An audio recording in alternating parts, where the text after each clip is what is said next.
Man of the tournament হয়, আলহামদুলিল্লাহ আমার অনুভূতি অনেক ভালো। আমি খুব এক্সাইটেড। ভারতকে হারানো এই ফিলিংটা নিশ্চয়ই একটু বেশি আলাদা, একটু বেশি ব্যতিক্রম, একটু বেশি আরো বেশি ভালো লাগার কিনা। আসলে ভারতকে হারানো একটা বেশি অনুভূতিকে ভালো লাগার কাজ। তো আমরা জায়গা থেকে ভালো কাজ করতে পারছি, আলহামদুলিল্লাহ। আমরা তামিমের ক্যাপ্টেন্সিটা আসলে কেমন দেখেছেন?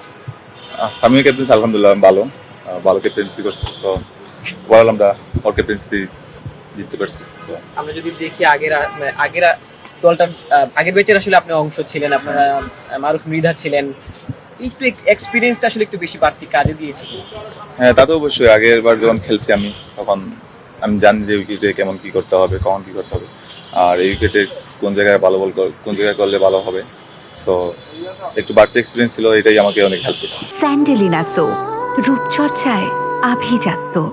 এখনো কোনো প্রোগ্রাম হয় নাই, ইনশাল্লাহ হবে সামনে, আশা করি। আসলে আপনি যেমন বিদেশে যাই খেলবেন, সো ওই জায়গায় যদি আপনাকে একটু সাপোর্ট করে, সো আমার অনুভূতি অনেক বেশি থাকতো।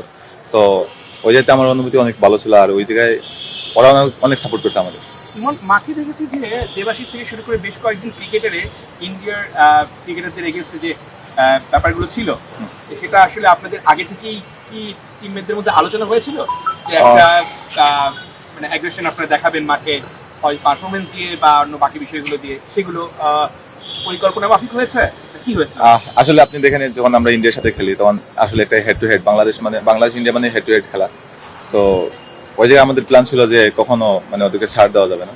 সো আমরা অবল করতে পারছি এটা, আর ওরা এটা নিতে পারে নাই। সো আমরা চ্যাম্পিয়ন দিতে পারছি। যখন চ্যাম্পিয়নটা হলেন, আসলে প্রধান উপদেষ্টা ডক্টর মোহাম্মদ ইউনূসের কাছ থেকে আপনি শুভেচ্ছা বার্তা পেয়েছেন, কোন কল পেয়েছেন?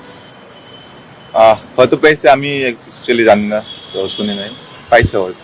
এবং আপনি আসলে মাশরাফিকে আইডল মেনে থাকেন, মাশরাফি আপনাদের অভিনন্দন জানিয়েছেন, আপনাদেরকে শুভকামনা জানিয়েছেন, সেটা আসলে কতটুকু ভালো লাগে যাকে আসলে আইডল মেনে থাকেন তার কাছ থেকে শুভকামনা পাওয়া? আসলে এই জায়গাতেও শুভকামনা পাওয়া অনেক গর্বের বিষয়, আর আমি অনেক হ্যাপি যে মাসুদ ভাই আমাদেরকে যে দিছে, ধন্যবাদ, থ্যাঙ্কস জানাচ্ছি। সো ওভারঅল আরো একটা ব্যাপার, বিশ্ব ক্রিকেটের যদি ফলো করে থাকেন, ইয়ান বিশপ অনেক লিজেন্ডারি একজন কমেন্টেটর, তিনিও কিন্তু জানিয়েছিলেন, আপনাদেরকে অভিনন্দন জানিয়েছিলেন, আপনাদের খেলা ফলো করছেন, আপনাদের উন্নতি আসলে তাদের চোখে পড়ছে। এই ব্যাপারটা কতটুকু ভালো লাগে একজন লিজেন্ডারি কমেন্টেটর আসলে আপনাদের প্রশংসা করছে? একজন লিজেন্ডারি কমেন্টারি যখন আমাদের নিয়ে কমেন্টারি করে, প্রশংসা করে, তখন বিষয়টা অনেক বড় হয়, আর নিজের কাছে অনেক ভালো লাগা। তো ওভারঅল সব মিলে আমাদের ভালো লাগতেছে যে আমরা আসলে চ্যাম্পিয়ন হইতে পারছি, সবাই আমাদের নিয়ে কথাবার্তা বলতেছে। তো থ্যাংক ইউ। এই মুহূর্তে যুব দলে রয়েছেন, নিশ্চিতভাবে আলটিমেট গোল রয়েছে জাতীয় দলের হয়ে খেলা, সেই প্রসেসটা নিশ্চয়ই মেনটেন করতে চাইবেন, জাতীয় দলে খেলতে চাইবেন ইনশাল্লাহ আমার তো টার্গেট আছে যে ন্যাশনাল টিমে খেলবো, ইনশাল্লাহ। আমি আমার প্ল্যান অনুযায়ী আগাইতেছি। সো আপনারা আমাদের জন্য দোয়া করবেন। আর এই জায়গায় আমাদের গেম ডেভেলপমেন্ট আমাদেরকে অনেক সাপোর্ট করতেছে। গেম ডেভেলপমেন্ট আপনারা জানেন 14, 16, 18 এগুলো নিয়ে অনেক কাজ করে। সো আমাদের একটা ভালো একটা গ্রুপ আছে। তো গেম ডেভেলপমেন্ট আমাদের অনেক প্রোগ্রাম বা অনেক করতেছে। আগামী তো ওই জায়গাতে উঠে আসবে অনেকে, আমার মতো আমি অনেকের মতো হবো, ইনশাল্লাহ। দোয়া করবেন আমাদের জন্য।